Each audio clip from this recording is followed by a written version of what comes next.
a little rant. Let me get this Bible study done. All right. 12 memorial stones from the Jordan. When all the nation had finished passing over the Jordan, the Lord said to Joshua, "Take 12 men from the people of each tribe and command them, saying, Take 12 stones from here, out of the midst of the Jordan, from the very place where the priest's feet stood firmly, and bring them over with you and lay them down in the place where you lodge tonight."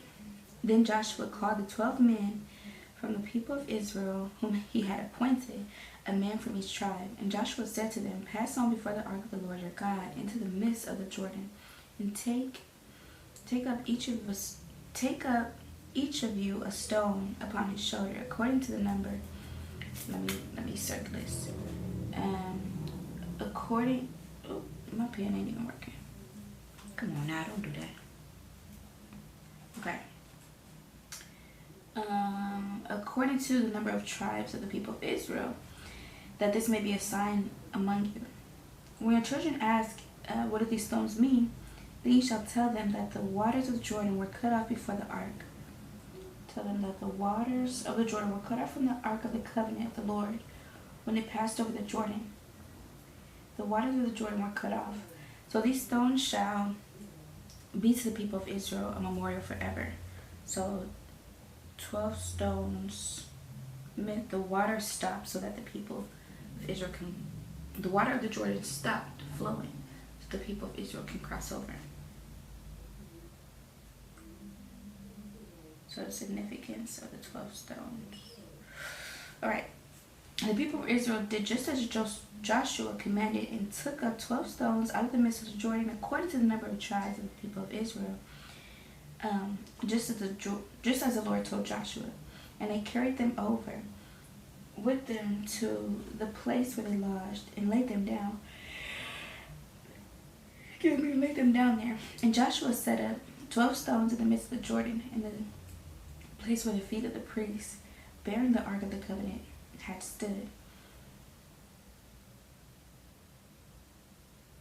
Okay. And they are there to this day. For the priests bearing the ark stood in the midst of the Jordan until everything had finished that the Lord commanded Joshua to tell the people, according to all that Moses had commanded Joshua. The people passed over in haste. I bet they did. And when all the people had finished passing over the ark of the covenant. You know what's really interesting to me? I know this is so random. People back then used to live long, really long lives. But even today, the lifespan is getting extremely short. You're lucky to live past 90. You're lucky to touch 80. You're not lucky, you're blessed to touch those numbers. In the way that the word is, I don't even know if that's a blessing. But anyway, that's another word for another day. But I was looking at the news today, or yesterday, and they're even talking about in China, their lifespans are getting shorter. And I think it's partially because of the food. I don't know if I made that assumption or somebody said that. Somebody on the news said that. But lifespans are getting shorter. And when it's in China, and this might be stereotypical, but when it's in China, I know it's real. Because Chinese folk live a very long, healthy life. Their diets as a country. Ooh.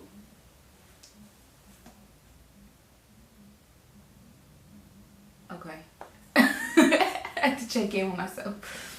Their diet as a country is extremely healthy. Like, they eat a lot of rice, they eat a lot of garlic, they eat a lot of broths, and they eat with those chopsticks. So they're not just taking a spoonful like we are.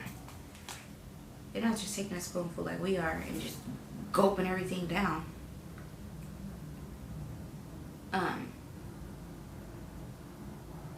But yeah, there's that. But back then they used to have long lives. 120, first of all, 900 years old is extremely wild. But yeah, 120, that's unheard of nowadays. I mean, you might get one who lives maybe 120, but their lives they're not moving like Moses. They're not moving like Moses. Let me see. Oldest person in the world. They're definitely not moving like Moses. The oldest known living person is Maria Bernays of Spain, aged at 116 years. Wow. And Juan Perez, 114. See, this is where we stop. And this is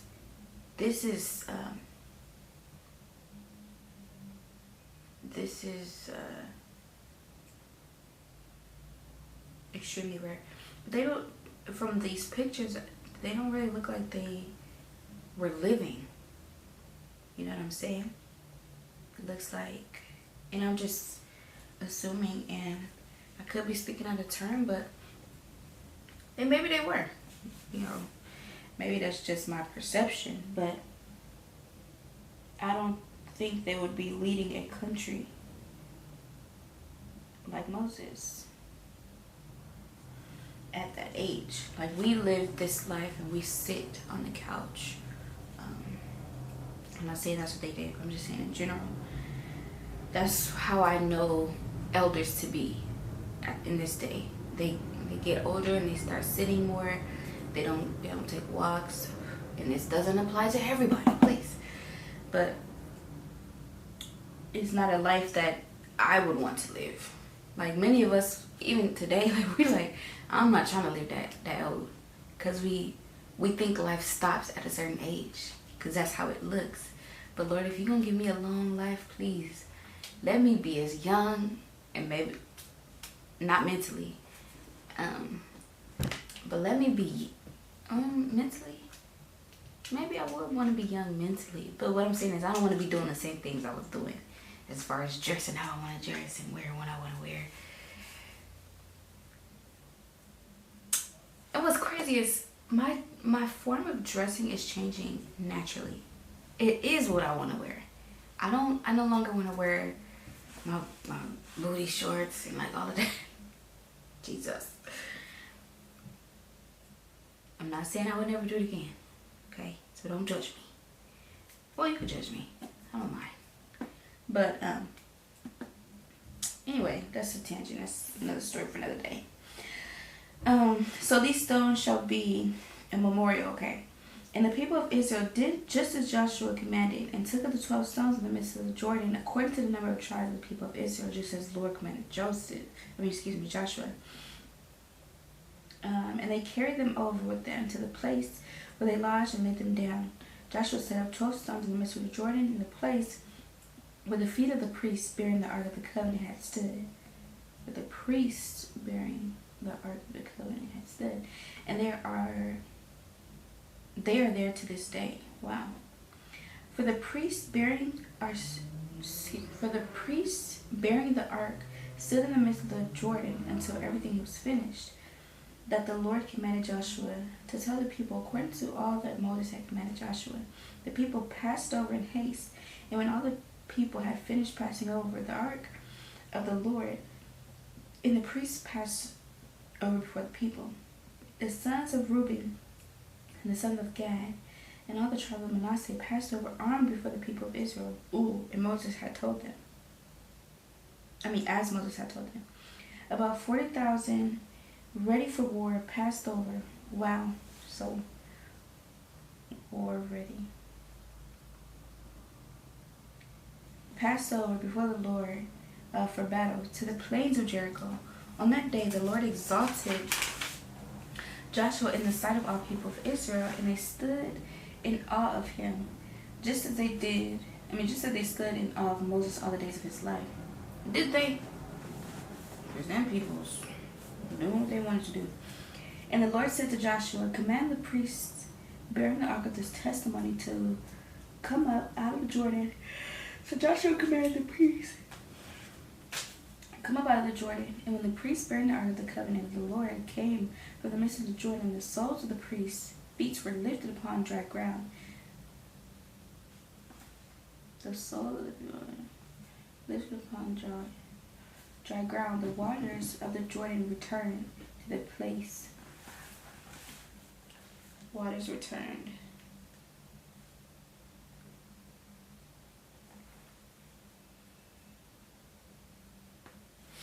And the people came out of the Jordan on the 10th day of the first month, and they encamped at Gilgal on the east border of Jericho. And those 12 stones which they took out of the Jordan, Joshua set up at Gilgal. And he said to the people of Israel, when the children ask their fathers in times to come, what do these stones mean? Then you shall let your children know Israel passed over the Jordan on dry ground. Dry ground. Wow. For the Lord your God dried up the waters of the Jordan for you until you passed over, as the Lord your God did to the Red Sea.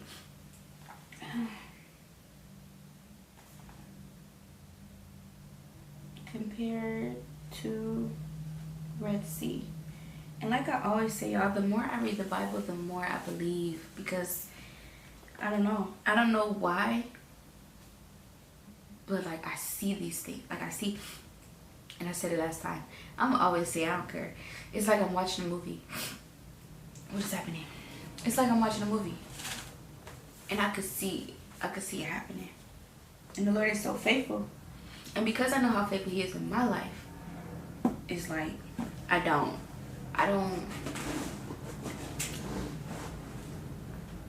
doubt this. Which He dried up for us until we passed over, so that all the peoples of the earth you may know that the hand of the Lord is mighty. Which is kind of what I was just saying. That you may fear the Lord your God forever.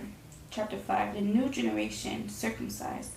As soon as all the kings of the Amorites who were beyond the Jordan to the west, and all the kings of Canaanites who were by the sea, heard that the Lord had dried up the waters of the Jordan for the people of Israel until they crossed over, their hearts melted, and there was no longer any spirit in them. Ooh.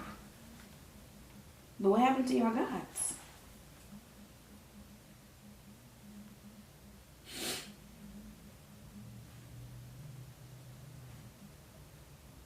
That's how you know.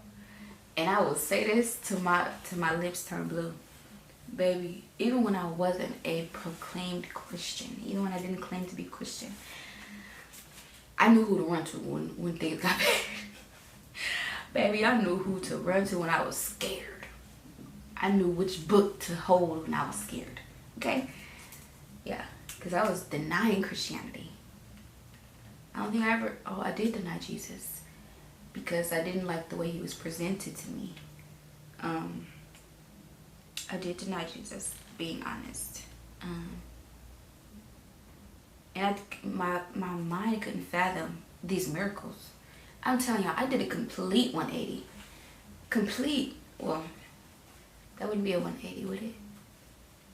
Yeah, I guess it would be a 180. Yeah, when you turn around. Anyway, this is not geometry. I did a complete 180 because I'm telling you, there was no way I could imagine these things.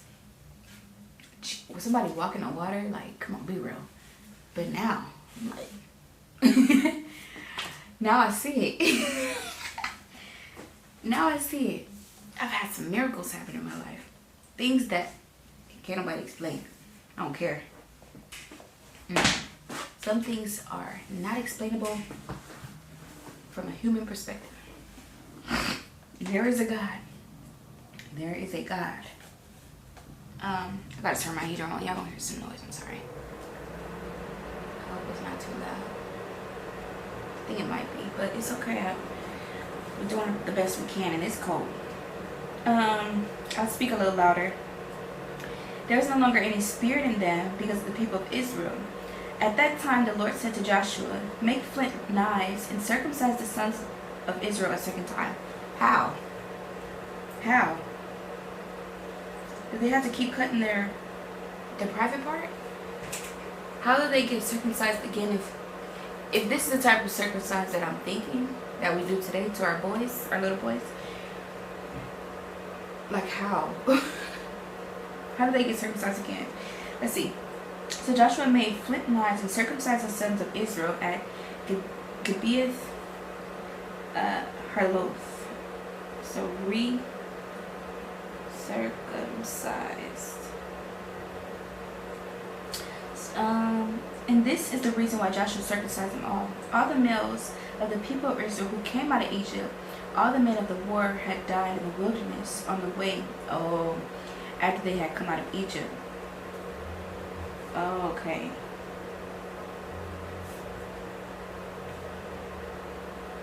Okay.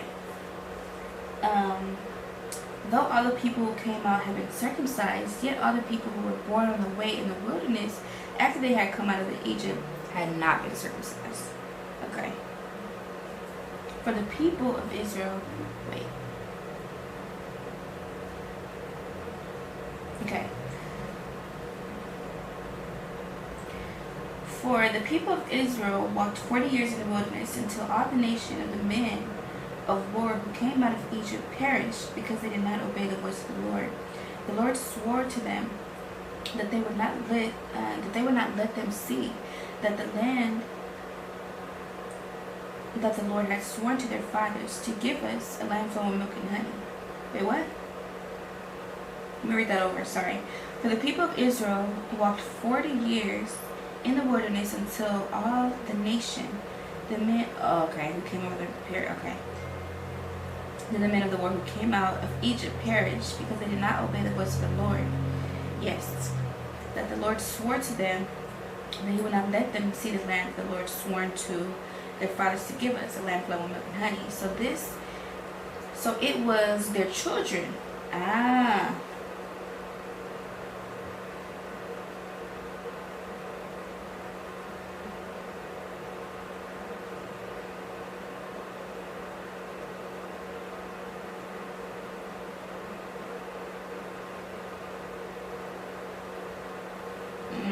Okay.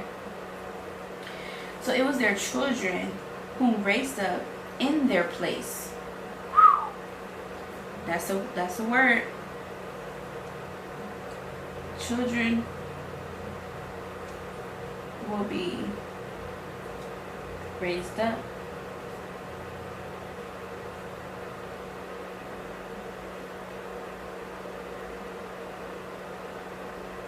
So your children, if we don't obey the voice of the Lord, our children will be raised up to do what we were supposed to do.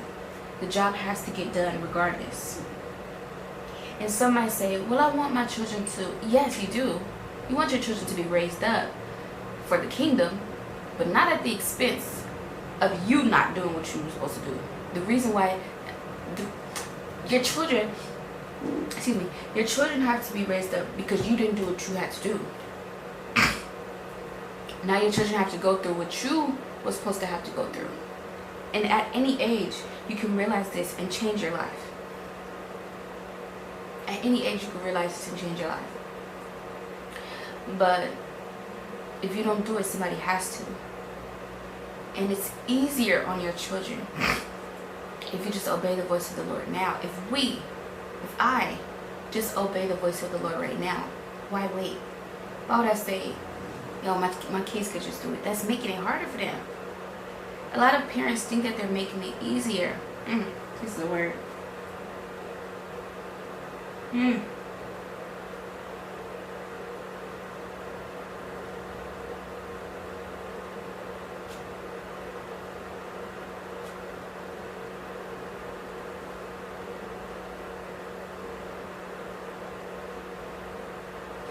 A lot of parents think that they're making it easier by just going to work. You coming home, you doing the bare minimum. And I'm sorry, but if you are not teaching your children, if you're a Christian, you're not teaching your children the word of God, you're doing your children a disservice.